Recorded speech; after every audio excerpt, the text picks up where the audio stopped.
Welcome back to my channel Tanisha educational hub. And आज जो मैं आपको टॉपिक पढ़ाने वाली हूँ दैट इज फोटो रेस्पिरेशन और सीटी साइकिल।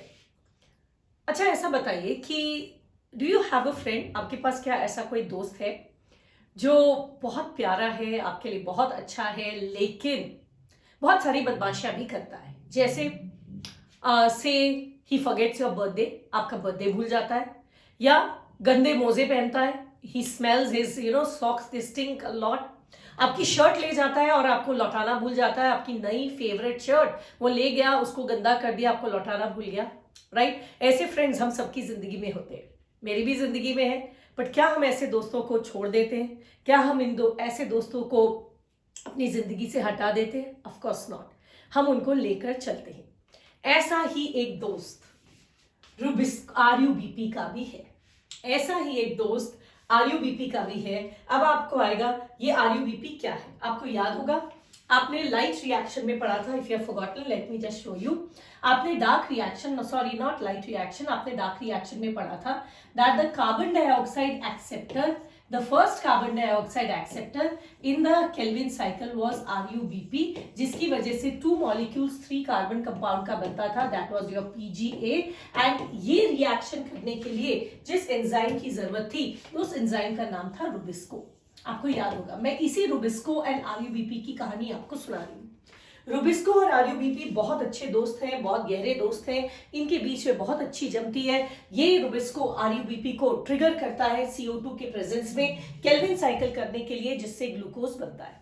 पर हर अच्छे दोस्त के जैसे इसमें भी एक बड़ी कमी है। कमी क्या है? Only under conditions of high carbon dioxide, low oxygen and low temperature ये RUBP पर कार्बन डाइऑक्साइड ऐड करता है और उसको ट्रिगर करता है to go into Calvin cycle, जिसका एंड प्रोडक्ट है ग्लूकोज। आपको पता है केल्विन साइकिल को हम C3 साइकिल भी कहते हैं। But yes, I am talking about a big but अगर आपका कंडीशंस रिवर्स हो जाए, that means carbon dioxide concentration air में लो हो जाए, ऑक्सीजन हाई हो जाए एंड टेम्परेचर हाई हो जाए, तब ये रुबिस्को RUBP को ट्रिगर करता है, स्टिमुलेट करता है to go to another reaction. उस केस में ये ऑक्सीजन डोनर का काम करता है और इसको ट्रिगर करता है to go for another reaction called as photorespiration, जिसको हम C2 साइकिल भी कहते हैं। ठीक, मैंने जो बताया मैं इसे एक बार दोबारा बता दूं। एंड फिर क्या प्रॉब्लम है अगर RUBP C3 साइकिल की जगह C2 साइकिल कर ले? ये सारी बातें हम डिस्कस करेंगे। फिर से देखिए, आपका केल्विन साइकिल का जो पहला कार्बन डाइऑक्साइड एक्सेप्टर है that is RUBP। This RUBP takes up carbon dioxide and goes into a cycle called as Kelvin cycle to form glucose. For this an important enzyme called as rubisco is required।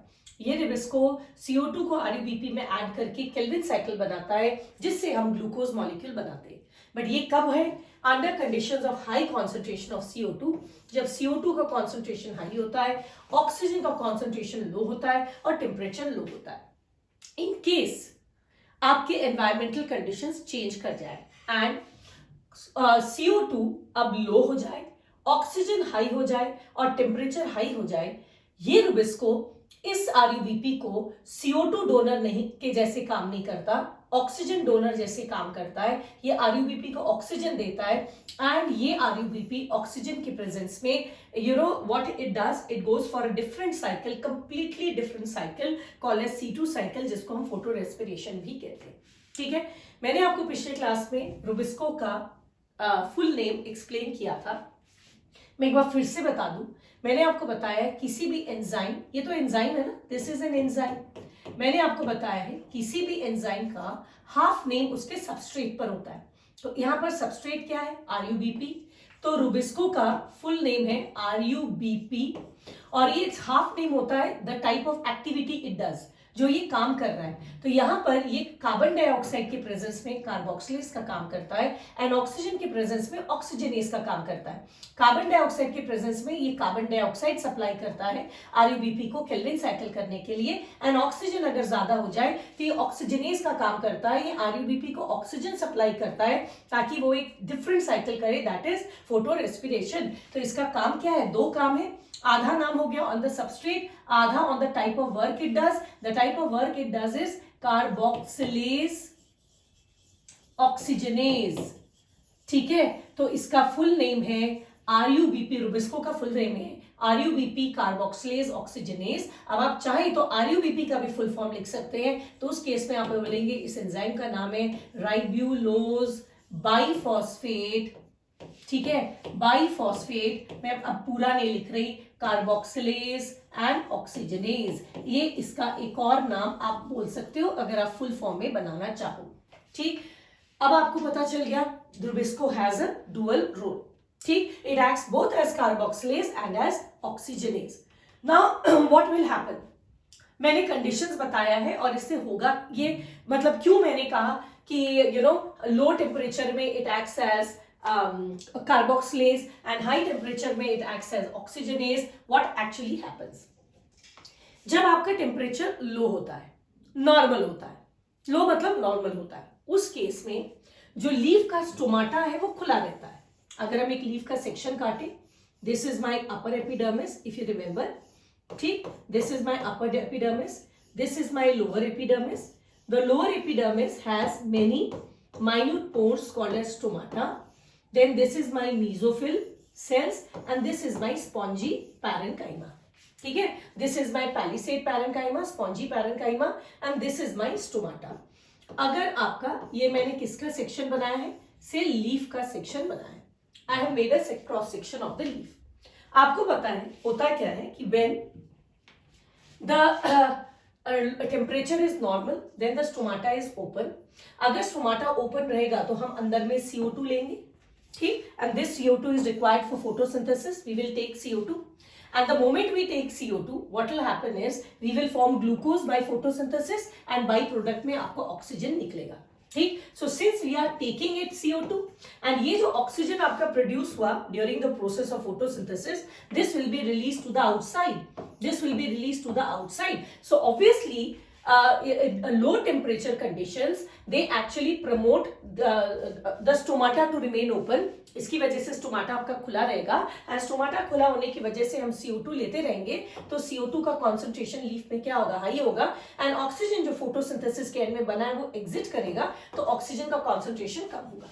ठीक, उस case में cell के अंदर just look at this, I am again showing, यहाँ light reaction हो रहा है जहां आपका ऑक्सीजन बन रहा है और यहाँ डार्क रिएक्शन हो रहा है जहां पर स्ट्रोमा में आपका डार्क रिएक्शन हो रहा है जहां CO2 का कंजम्पशन है। दैट मीन्स हम आराम से CO2 ले रहे हैं एंड ऑक्सीजन को बाहर रिलीज कर रहे हैं। उस केस में जो मेरा रुबिस्को एंजाइम है वो रुबिस्को किसके जैसा काम करता है, RuBisCO it actually acts as carboxylase enzyme and it promotes which cycle this will add carbon dioxide to RUBP and this RUBP will undergo which reaction, C3 cycle or the Kelvin cycle जिसका end product क्या होता है, आपका glucose होता है। समझ में आ गई बात। लेकिन अगर टेम्परेचर बहुत हाई है, बहुत हाई, तो प्लांट को क्या डर लगता है, हाई टेम्परेचर में स्टोमाटा से ट्रांसपिरेशन से वाटर लॉस नहीं हो जाए। ठीक है, अगर मेरा टेम्परेचर बहुत हाई है, let me now change some colour.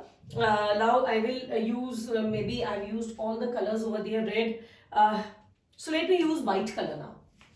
ठीक है, अब अगर क्या है, टेम्परेचर बहुत हाई है, हाई टेम्परेचर में क्या होगा, ट्रांसपिरेशन होगा, ट्रांसपिरेशन होगा तो क्या होगा, वाटर का लॉस हो जाएगा, तो प्लांट क्या करता है, स्टोमाटा को क्लोज कर देता है। Now what will happen, the stomata gets closed. If the stomata gets closed then what will happen, CO2 का इनटेक रुक जाएगा, CO2 will not be able to enter. Why? Because CO2 is entered through the stomata. Stomata बंद हो गया, gate बंद हो गया, CO2 आ नहीं पाएगा, तो obviously CO2 का कॉन्सेंट्रेशन क्या होगा, लो हो जाएगा। ठीक, एंड ये जो आपका लाइट रिएक्शन हो रहा है, सनलाइट तो आ रहा है ना, सनलाइट तो क्लोरोप्लास्ट में आ रहा है, तो लाइट रिएक्शन तो हो रहा है। लाइट रिएक्शन में जो ऑक्सीजन बनेगा, ये ऑक्सीजन बाहर निकल नहीं पाएगा, this will go on accumulating. क्यों, स्टोमाटा बंद हो गया है, स्टोमाटा बंद हो गया तो क्या हो रहा है, हम CO2 ले नहीं पा रहे हैं और लाइट रिएक्शन में जो ऑक्सीजन बन रहा है उसको हम बाहर दे नहीं पा रहे हैं, तो obviously as a result oxygen क्या होगा, आपका इसके अंदर एक्यूमुलेट कर जाएगा। सिंस ऑक्सीजन जा नहीं पा रहा, ऑक्सीजन एक्यूमुलेट कर जाएगा, CO2 आ नहीं पा रहा, CO2 कम हो जाएगा। उस केस में रुबिस्को किसके जैसे काम करेगा, it will work as oxygenase. ठीक, एंड जैसे ही ऑक्सीजनेज जिससे काम करेगा, यहाँ पर आपका RuBp ही है, but this way RuBp will take up oxygen and it will go for another cycle also called as C2 cycle, जिसको हम photo respiration भी कहते हैं. ठीक है, तो अब आपको समझ में आ गया when does photo respiration take place. At least अभी आपको ये नहीं समझ में आया what is photo respiration, but आपको ये जरूर समझ में आ गया under which conditions photo respiration takes place. Photo respiration takes place under which condition? When the CO2 concentration is less and O2 concentration is more, the temperature is more, then C2 cycle takes place. Under normal conditions, when CO2 is more, oxygen is less and the temperature is moderate, then आपका C3 cycle होता है. अब आपको ये भी पता चल गया ये दो अलग साइकिल होने का कारण कौन है. This is the dual behaviour of the enzyme Rubisco. This is all because Rubisco का दोगला व्यवहार यानी कि डुअल बिहेवियर की वजह से. अगर CO2 रिच हो तो ये CO2 की तरफ चला जाता है एंड केल्विन साइकिल करता है, और अगर ऑक्सीजन रिच हो तो ये ऑक्सीजन की तरफ चला जाता है एंड RuBp को गाइड करता है to go for another reaction called as C2 cycle. ठीक है, तो under which situation photo respiration takes place? I'm sure you are very clear. And who is the main culprit? कौन सबसे बड़ा बदमाश है ये दो साइकिल के पीछे? वो है रुबिस्को, और वो भी रुबिस्को का dual behaviour. I am sure ये आपको समझ में आ गया. अब जब समझ में आ गया तो अब ये बात पर बात करते हैं कि आखिर what is the major difference between C2 cycle and C3 cycle. इतना हम क्यों परेशान हो रहे हैं अगर C3 साइकिल की जगह C2 साइकिल हो रहा है. अच्छा, पहला तो मन आपके मन में ये आएगा जैसा मैंने पिछले क्लास में ही बताया था. Late us see this. इस साइकिल का दो नाम है, आप बार बार देख रहे होंगे. एक है फोटो रेस्पिरेशन और एक है C2 साइकिल. आपके मन में सवाल आ रहा होगा व्हाई दीज नेम्स. जैसे मैंने केल्विन साइकिल के सारे नाम को जस्टिफाई किया था ना, why we call it as C3 cycle, why we call it as Calvin cycle. I told you about why do we call it as a biosynthetic cycle, मैंने बताया था. वैसे ही इस साइकिल को हम C2 साइकिल क्यों कहते हैं और फोटो रेस्पिरेशन क्यों बोलते हैं. आई एम श्योर C2 साइकिल क्यों बोलते हैं ये आपको बहुत अच्छे से समझ में आ गया, क्योंकि यहाँ डेफिनेटली जो पहला स्टेबल प्रोडक्ट बन रहा होगा वो 2 कार्बन का बन रहा होगा. C3 साइकिल में the first stable compound was a 3 carbon compound, so we call it C3 cycle. तो C2 साइकिल में yes the stable compound that is form that is 2 carbon compound phosphoglycolate. तो क्योंकि ये सबसे पहला स्टेबल कंपाउंड एक 2 कार्बन कंपाउंड बनाता है फॉस्फोग्लाइकोलेट, इसलिए इसको C2 साइकिल कहते हैं. फोटो रेस्पिरेशन क्यों कहते हैं अभी जस्ट बताएंगे. पहले समझ लो what is the major difference between the 2 cycle. ऐसा क्या मतलब हम परेशान क्यों हो रहे अगर प्लांट कभी कभार C2 साइकिल कर लेता है, इसको आप समझो. एक बार पहले आप C3 साइकिल को फिर से देख लो. इन C3 cycle you know that RuBp which is a 5 carbon compound, it acts as CO2 acceptor. ये 5 कार्बन और 1 कार्बन मिलकर 6 कार्बन कंपाउंड बनाता है जो अनस्टेबल है. तुरंत टूटकर 2 मॉलिक्यूल्स ऑफ 2 कार्बन कंपाउंड ये बनाता है दैट इज 3PJ, या 2PJ नहीं होता 3PJ ये बनाता है दैट इज फॉस्फोग्लिसरिक एसिड. ठीक है, आपको पता है ये बनाता है. उसके बाद ये फॉस्फोग्लिसरिक एसिड एक सीरीज ऑफ रिएक्शन करता है जिसके बाद वो ग्लूकोज बनाता है. ठीक, this step is called as carboxylation. आपको याद होगा this step is called as reduction. And एक बार ग्लूकोज बना दिया तो बचा हुआ कार्बन RuBp को फिर से देता है and this is called as regeneration. ठीक है, बचे हुए से RuBp बनाता है. Calvin cycle most vital cycle है लिविंग वर्ल्ड का. क्यों? क्योंकि this is the only method by which the energy, the ultimate source of energy that is sun, it enters the living ecosystem. सन जिसके पास बेशुमार एनर्जी है और एनर्जी के बिना हम सब का कोई वजूद नहीं है, we can not survive without energy. ये एनर्जी को लिविंग इकोसिस्टम में, लिविंग क्या बोलते हैं फूड चेन में कौन एंटर कराता है? प्लांट्स.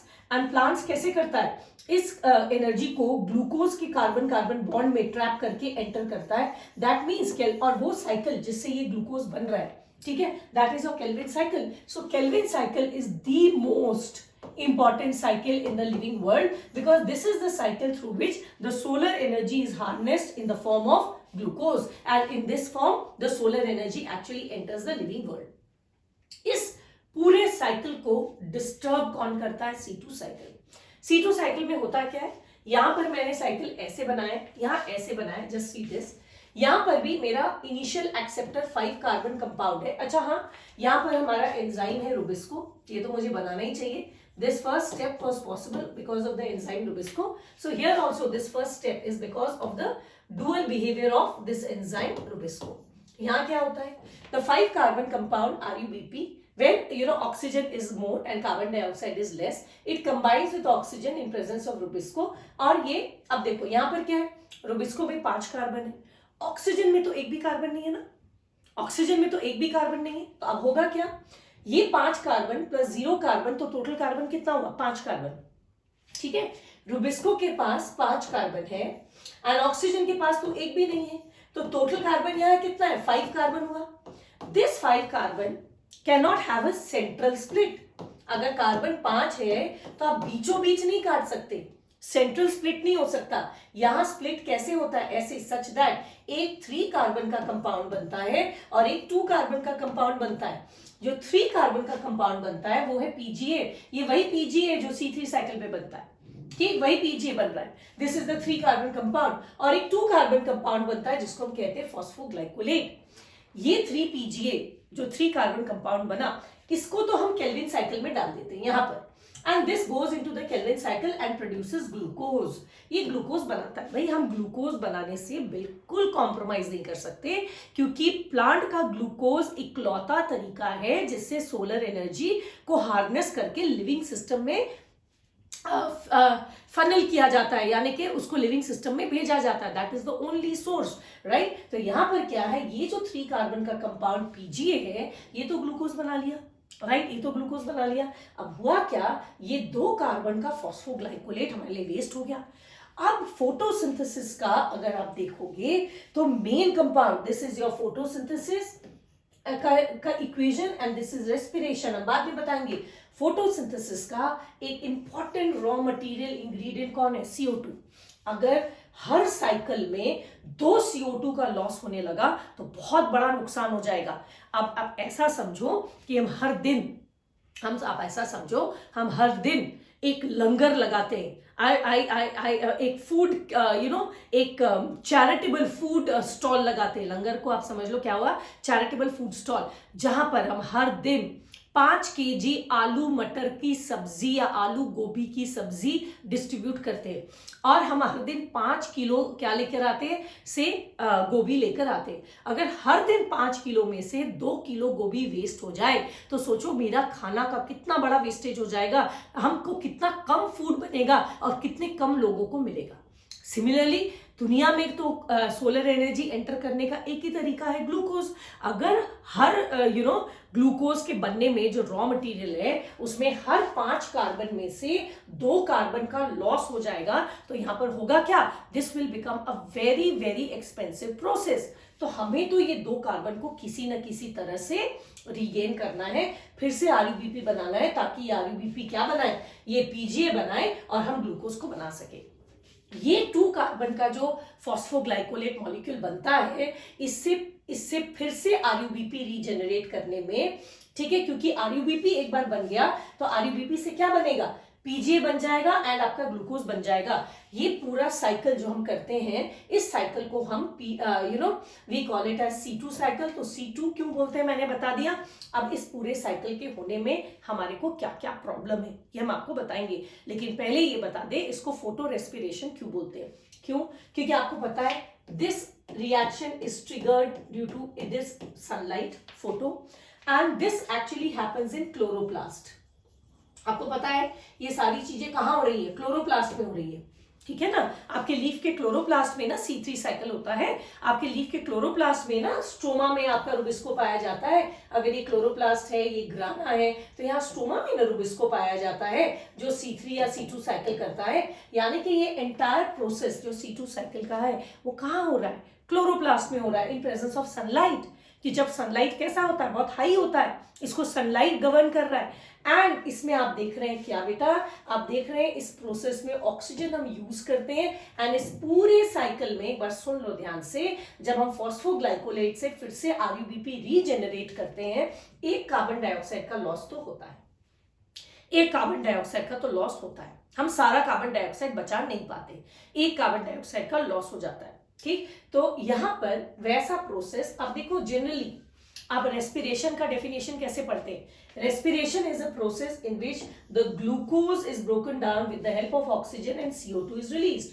अब यहां पर एक चीज नोटिस करो बेटा, आप यहां नोटिस करो फोटोसिंथेसिस में you take CO2 and you give out oxygen. In respiration, you take oxygen and you give out CO2. It is just reverse. तो इस स्टेप में आप कर क्या रहे हो? You are taking it oxygen and you are giving out CO2. So it is somehow like respiration. Respiration में आप करते क्या? आप सोचो ना, आप जब सांस ले रहे हैं आप करते क्या? ऑक्सीजन लेते हैं, CO2 देते हैं. इस पूरे प्रोसेस में भी प्लांट क्या कर रहा है? ऑक्सीजन ले रहा है, CO2 ले रहा है. तो कहीं ना कहीं थोड़ा रेस्पिरेटरी प्रोसेस से मिलता जुलता है ना, पर ये माइटोकॉन्ड्रिया में नहीं होता जैसा नॉर्मल रेस्पिरेशन होता है, right? It happens in chloroplast and this is triggered by sunlight, तो इसीलिए इसको हम फोटो रेस्पिरेशन भी बोलते हैं. ठीक, तो एक बार मैं फिर से समझा दूं, इस पूरे साइकिल को हम फोटो रेस्पिरेशन और C2 साइकिल क्यों बोलते हैं?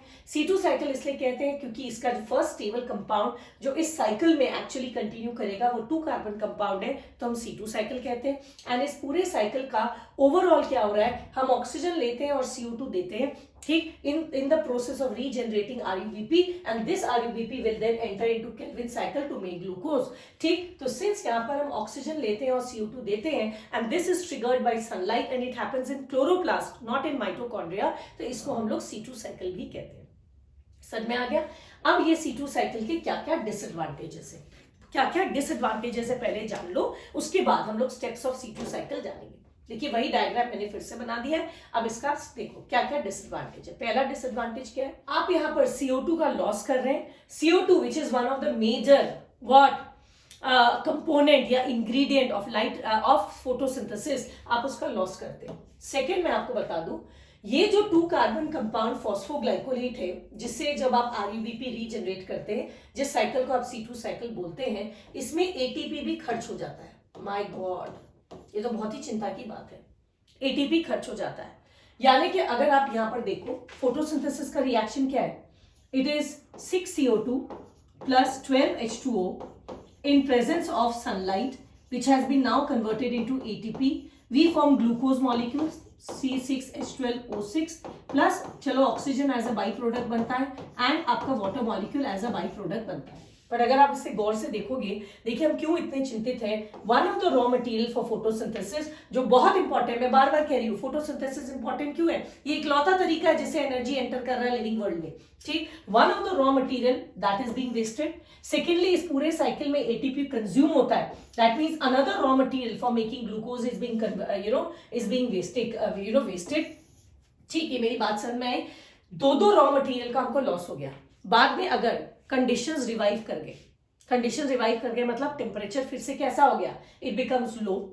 Again suppose the conditions revive, that means the temperature becomes low. ठीक, that means the CO2 concentration becomes high and the oxygen concentration becomes low. At least जब कंडीशन रिवाइव करेगा तो हम फिर से केल्विन साइकिल कर सकते हैं ना. ठीक, लेकिन अगर उसका रॉ मटेरियल ही नहीं बचा, अगर CO2 ही नहीं बचा, ATP ही नहीं बचा, तो कंडीशन रिवाइव करने के बाद भी ग्लूकोज कैसे बनाओगे?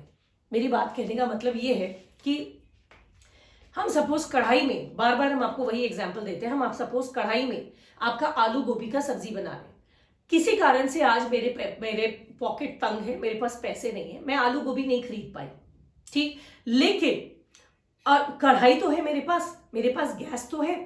ठीक, अगर सपोज कुछ ऐसा हुआ कि कल मेरा गैस ही खत्म हो गया और कढ़ाई जल गई, मैंने फेंक दिया, उसके बाद अगर कल मेरे पॉकेट में पैसा आ भी जाता है, मैं आलू गोभी ले भी आती हूँ, तो मैं खाना कैसे बनाऊंगी अगर मेरे पास गैस ही नहीं है? सिमिलरली यहाँ पर अगर ATP नहीं है, कल अगर कंडीशंस फिर से ठीक हो गया तो हम कैसे खाना बनाएंगे? One of my raw material carbon dioxide short supply में हो गया, ATP शॉर्ट सप्लाई में हो गया, हम खाना कैसे बनाएंगे? तो ये बहुत ही वेस्टफुल प्रोसेस है क्योंकि इसमें 2 इंपॉर्टेंट इंग्रेडिएंट केल्विन साइकिल का यूज होता है without for no purpose. And third, ये प्रोसेस काफी कॉम्प्लिकेटेड है. ये 2 कार्बन फॉस्फोग्लाइकोलेट का रिकवर करने के लिए हमें 3 ऑर्गेनिल्स की जरूरत पड़ती है.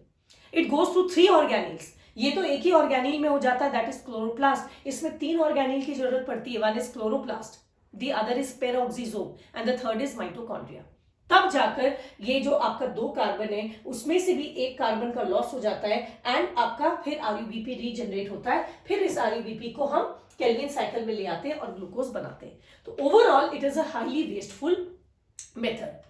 ठीक, अगर ये हाईली वेस्टफुल मेथड है तो एग्जैक्टली है क्या, exactly what happens in photorespiration, चलिए पहले उसको जान लें. तो आप यहाँ पर देखो, मैंने यहाँ पर लिखा हुआ है। अब let us enter into the proper topic photo respiration. I hope आपको सारी बातें समझ में आ गई। मैं आपको फोटो रेस्पिरेशन किस रिस्पेक्ट में पढ़ा रही हूँ। हमें तो फोटोसिंथेसिस में C3 साइकिल ही पढ़ना था, बट इस C3 साइकिल का सबसे important and the most abundant enzyme found on this earth Rubisco, उसका डुअल नेचर की वजह से कभी कभी काम खराब हो जाता है। C3 साइकिल के जगह हम C2 साइकिल में चले जाते हैं, जहां पर CO2 का लॉस होता है, जहां ATP का लॉस होता है, जो एक बहुत ही कॉम्प्लिकेटेड प्रोसेस है। और ये जो प्रोसेस है इसको हम लोग कहते हैं C2 साइकिल या फोटो रेस्पिरेशन। ये फोटो रेस्पिरेशन का एग्जैक्ट स्टेप्स क्या है वो समझाने के लिए now we will enter into the core topic, that is photorespiration. चलिए आते हैं, what is photorespiration? The respiration that is initiated in the chloroplast. देखिए, इस रेस्पिरेशन स्टार्ट क्लोरोप्लास्ट में होता है, ठीक, and occurs in light only. ये सनलाइट के प्रेजेंस में होता है। एंड CO2 इज रिलीज्ड, मैं बता दूं, CO2 is released from the mitochondria. This is called as photorespiration. इसको C2 साइकिल इसलिए कहते हैं क्योंकि इसका जो पहला स्टेबल प्रोडक्ट है RuBP, ठीक है, ये क्या बनाएगा? एक 2 कार्बन कंपाउंड बनाएगा जिसको हम कहते हैं फॉस्फोग्लाइकोलेट, प्लस एक 3 carbon compound that is PGA। PGA तो चलो C3 साइकिल में चला जाता है, C2 साइकिल में ये 2 कार्बन कंपाउंड ही आगे बढ़ता है। So because of the formation of a 2 carbon intermediate we call it as C2 cycle. ठीक, ये सारे C3 प्लांट से पाया जाता है। इसका मतलब क्या है आप धीरे धीरे समझ जाएंगे। ये 3 सेल ऑर्गेनिल्स को इन्वॉल्व करता है। वन इज क्लोरोप्लास्ट, फिर क्लोरोप्लास्ट के बाद इसके मटेरियल जाते हैं पेरोक्सिसोम, फिर पेरोक्सिसोम से ये एंटर करता है into mitochondria. So 3 organelles are required. ये मेडिकल का very very very important question है। Name the 3 organelles that are involved in photorespiration, preferably in the correct sequence. Correct sequence क्या है? Chloroplast, peroxisome and mitochondria. इन तीनों का क्या role है? चलिए इस ग्राफ से हम लोग देखते हैं और समझते हैं। So let us come here. What are the steps of photorespiration? ये कंप्लीट डिटेल स्टेप आपको नहीं जानना है। नहीं जानना तो प्लीज याद करने की कोशिश मत करना, ये सिलेबस में नहीं है, मेडिकल में नहीं आएगा। हम सिर्फ इसलिए आपको पढ़ाते हैं ताकि आपको प्रोसेस ध्यान से और ढंग से समझ में आए। ठीक है, so let us see what happens. ये जो 5 कार्बन कंपाउंड RuBP है, यहां पर rubisco it acts as oxygenase, ठीक है, so it supplies oxygen. In presence of oxygen this RuBP breaks into a 3 carbon compound called as PGA and a 2 carbon compound called as phosphoglycolate. ये PGA फिर वापस आ जाता है, it goes into the Kelvin cycle. The 2 carbon compound phosphoglycolate, it is converted into glycolate. Where? In chloroplast. The first organelle is your chloroplast. It is now converted into glycolate. ये glycolate अब enter करेगा into peroxisome. ठीक है, it will enter into peroxisome. तो पहला organic कौन है बेटा? याद रखना, दिस इज क्लोरोप्लास्ट। देखो हम लोग कितना पापड़ बेल रहे हैं ये 2 कार्बन फॉस्फोग्लाइकोलेट से वापस RuBP बनाने के लिए। ठीक, इसके जो प्रोडक्ट्स बनते हैं फिर फर्दर इसके एंजाइम आपके क्लोरोप्लास्ट में है नहीं, तो हमें आना पड़ता है इनटू द, मदद लेनी पड़ती है पेरोक्सिसोम, सेकेंड ऑर्गेनिल की, जिसका नाम है पेरोक्सिसोम। ठीक, यहां पर ये ग्लाइकोलेट एंटर करता है, बनाता है ग्लाइऑक्साइलेट, और इस ग्लाइऑक्साइलेट से ये बनाता है amino acid glycine. Biomolecule chapter में आपने पढ़ा था amino acid glycine is a 2 carbon compound. तो 2 ही होना है, कहीं पर भी देखो कार्बन का तो लॉस हुआ नहीं है। ठीक, कहीं पर भी कार्बन का तो लॉस हुआ नहीं है, सिर्फ यहाँ पर बीच बीच में ऑक्सीजन निकला और H2O2 निकला है carbon, so it is a 2 carbon compound. ये ग्लाइसिन फर्दर रिएक्शन में प्रोसीड करने के लिए जो एंजाइम चाहिए वो पाया जाता है in the third organelle that is called as mitochondria. क्या पापड़ नहीं बेल रहे आप, सोचो, हम सिर्फ ये RuBP को, ये 2 कार्बन को वेस्ट ना जाए और उससे RuBP हम रीजनरेट कर सके, उसके लिए देखिए हम लोग क्या नहीं कर रहे। देन हम ठकठकाते हैं किसका दरवाजा? माइटोकॉन्ड्रिया का। माइटोकॉन्ड्रिया में ये 2 कार्बन का अमीनो एसिड ग्लाइसिन कन्वर्ट हो जाता है इनटू 3 कार्बन का सेरीन। आप बोलोगे मैम अगर 2 कार्बन का ग्लाइसिन 3 कार्बन के सेरीन में कन्वर्ट हो रहा है, या तो यहाँ तो अपग्रेडेशन हो रहा है ना, तो यहाँ तो CO2 हमारा एंटर करना चाहिए था, और आप कहते हैं क्या CO2 का लॉस होता है? हाँ, CO2 का लॉस ही होता है। ठीक, अब आप बोलोगे तो पॉसिबल ही नहीं है। अगर 2 कार्बन का कंपाउंड 1 कार्बन को लूज करेगा तो ऑब्वियसली वो क्या बनाएगा? 1 कार्बन कंपाउंड बनाएगा ना। This is 2 carbon compound, it is losing 1 carbon, so 2 minus 1 should be 1। So the next molecule should have been a 1 carbon compound, but आप तो यहाँ पर कह रहे हो ये 3 कार्बन कंपाउंड है। ठीक, यहां पर बढ़ता कैसे, आई टेल यू। यहां पर हम 2 ग्लाइसिन मॉलिक्यूल का इस्तेमाल करते हैं। We use 2 glycine molecules, just see this, we use 2 glycine molecules, that means 2 molecule phosphoglycolate का, 2 molecules of phosphoglycolate will actually form 1 serine molecule. अब अगर हम 2 मॉलिक्यूल्स ग्लाइसिन का यूज कर रहे हैं, ग्लाइसिन में मैंने कितना बताया, कार्बन 4 है, 2 है, तो 2 + 2 कितना हुआ, 4। एक ग्लाइसिन का 2 कार्बन, दूसरे ग्लाइसिन का 2 कार्बन, टोटल 4 कार्बन। 4 में से एक कार्बन हम यहाँ रिलीज कर देते हैं और एक कार्बन, फिर जो 3 कार्बन कंपाउंड है हम सेरीन बनाते हैं। यानी कि हर 4 कार्बन जो एंटर किया, यहाँ 2 फॉस्फोग्लाइकोलेट एंटर किया, तो यानी कि हर 4 कार्बन जो एंटर किया उसमें एक कार्बन का लॉस हो जाता है। 1 carbon is lost, 1 carbon is lost, that means यहां पर 25% of the carbon entering into the system is actually lost. और मैंने क्या बताया था, carbon is one of the major, carbon dioxide, not carbon, या कार्बन डाइऑक्साइड बताइए। मैंने आपको क्या बताया था, कार्बन डाइऑक्साइड से जो 4 कार्बन का एंटर कर रहा है, ठीक, this carbon is actually being lost as carbon dioxide, ठीक। यानी कि हर 4 कार्बन जो एंटर कर रहा है पूरे सिस्टम में, उसमें एक कार्बन का लॉस हो रहा है। यानी कि इन शॉर्ट हम क्या बोलेंगे, 25% कार्बन का लॉस हो जाता है पर साइकिल। समझ में आया ना। फॉस्फोग्लाइकोलेट 2 कार्बन कंपाउंड है, हम 2 फॉस्फोग्लाइकोलेट यूज करते हैं, तो 4, ये 4 से आपका 2 मॉलिक्यूल ग्लाइसिन का बनता है, जिसमें से एक कार्बन डाइऑक्साइड निकलने की वजह से 3 कार्बन कंपाउंड सेरीन बनता है, ठीक। तो सिंस यहाँ पर ऑक्सीजन यूज कर रहे हैं, और ये ऑक्सीजन जो आप यूज कर रहे हैं, ये ऑक्सीजन एंटर किसमें किया था, क्लोरोप्लास्ट में, ठीक, और ये एग्जिट कहाँ कर रहा है, कार्बन डाइऑक्साइड इन माइटोकॉन्ड्रिया, तो इसको हम फोटो रेस्पिरेशन कहते हैं, ठीक। अब ये जो सेरीन है, now it will come back to peroxisome, ये यहां से फिर पेरोक्सीसोम में आएगा, it will form hydroxy pyruvate, फिर ये इससे बनाएगा ग्लिसरेट, फिर glycerate will come back to chloroplast, ये then see it will require ATP. मैंने कहा ना, एक तो यहाँ पर CO2 का लॉस होता है, पहला बड़ा लॉस। सेकंड क्या चीज का लॉस होता है, एटीपी का लॉस होता है। हाँ, इतनी मेहनत से हम एटीपी बना रहे हैं और देखो यहाँ उड़ जा रहा है, तब जाकर फाइनली मेरा PGA, फॉस्फोग्लिसरिक एसिड, रीजेनरेट करता है।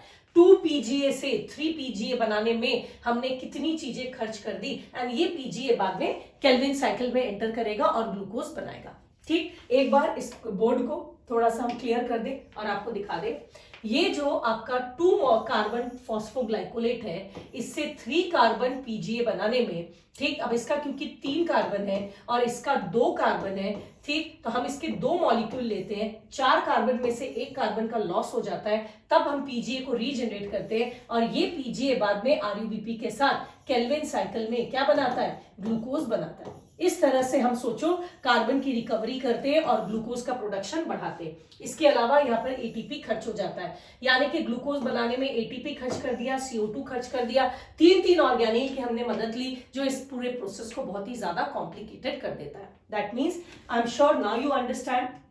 अगर आप इस पेज पे वापस आए, so what are the disadvantages of C2 cycle. पहला, यहाँ CO2 का लॉस होता है, सेकेंड एटीपी का लॉस होता है, हाईली कॉम्प्लिकेटेड प्रोसेस है, 3 ऑर्गेनिल्स की मदद लेता है, तब जाकर हम कुछ PGA को, वो भी पूरा नहीं, एक कार्बन का लॉस करते हैं 25% को हम रिगेन करते हैं, ताकि वो केल्विन साइकिल में जाकर ग्लूकोज बना सके।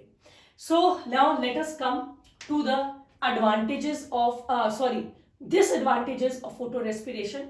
ये आपका यहाँ लिखा हुआ है। पहला, photo respiration does not produce energy, rather it consumes energy, ठीक। Second, it reduces the rate of photosynthesis, photosynthesis का रेट ये कम कर देता है, because only 75% of the carbon जो क्लोरोप्लास्ट से निकलता है, ठीक है, वो वापस क्लोरोप्लास्ट में आता है, 25% का माइटोकॉन्ड्रिया में लॉस हो जाता है, 25% CO2 का लॉस होने की वजह से ग्लूकोज का प्रोडक्शन ये कम कर देता है। थर्ड, ये काफी कॉम्प्लिकेटेड प्रोसेस है और 3 ऑर्गेनिल्स की का मदद चाहिए होता है। फिर भी प्लांट्स में फोटो रेस्पिरेशन क्यों होता है, मैं एक बात बता दूं, प्लांट्स में कोई भी चीज ऐसे ही नहीं होता, एवे नहीं होता। नेचर ने केवल जस्ट अ सेकेंड, नेचर ने केवल उन प्रोसेसेस को प्रमोट किया है जो कहीं ना कहीं सर्वाइवल के लिए एसेंशियल है।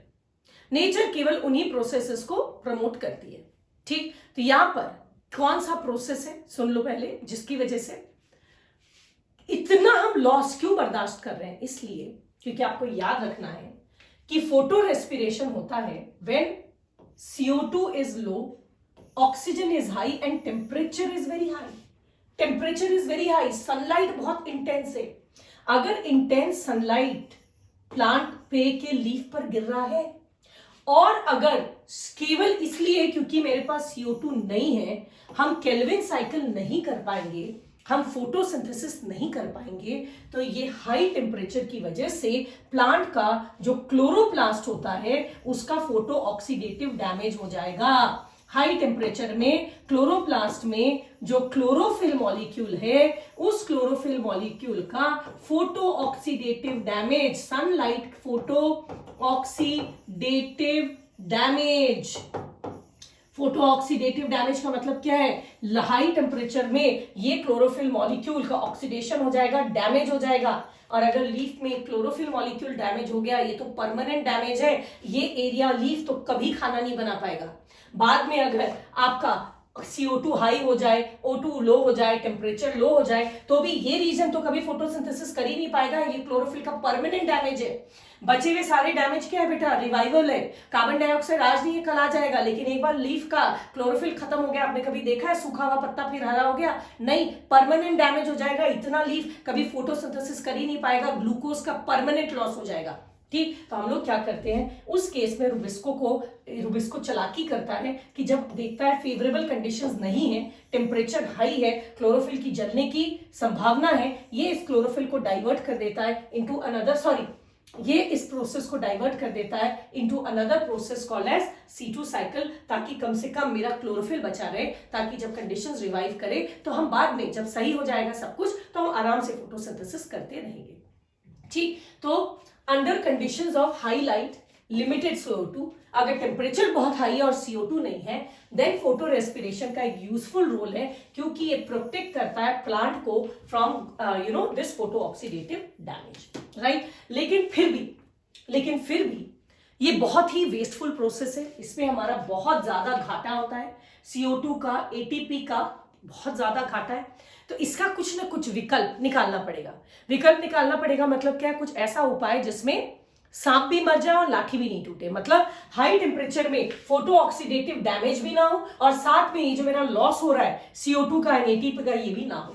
हम ऐसा कुछ दिमाग लगाना चाह रहे हैं, फिर से सुनो, कि हाई टेम्परेचर में क्लोरोफिल का फोटो ऑक्सीडेटिव डैमेज भी नहीं हो एंड हमारा ये जो ऑक्सीजन का, ATP का लॉस हो रहा है वो ना हो, यानी कि हमें C2 साइकिल ना करना पड़े। हम C2 साइकिल ना करें फिर भी मेरा क्लोरोफिल इंटैक्ट रहे। क्या कोई ऐसा उपाय है? यस, है। प्लांट ने इसका एक बहुत अच्छा उपाय निकाला है जिसको हम कहते हैं C4 साइकिल। अब तो ये मजा आएगा सोचने में कि आखिर ये C4 साइकिल क्या है, कैसे वो प्लांट को C2 साइकिल करने से रोकता है without destroying the chlorophyll molecules under high temperature. This we will see in our next lecture. I hope आपको फोटो रेस्पिरेशन अच्छे समझ में आ गया हो। अगर आपको लगता है yes it really help you, don't forget to press that like button, put your comments whatever you felt about it, share with your friends. If you are new, do subscribe and keep studying. पढ़ते रहिए। Next lecture में हम फिर मिलेंगे इस जवाब के साथ कि फोटो रेस्पिरेशन का क्या ऑल्टरनेटिव प्लांट ने खोजा ताकि ATP का लॉस ना हो, CO2 का लॉस ना हो, लेकिन क्लोरोफिल भी डैमेज ना हो। Right, so we'll meet in my next lecture. जैसा मैं हमेशा कहती हूँ, खुश रहिए, पढ़ते रहिए। Good bye and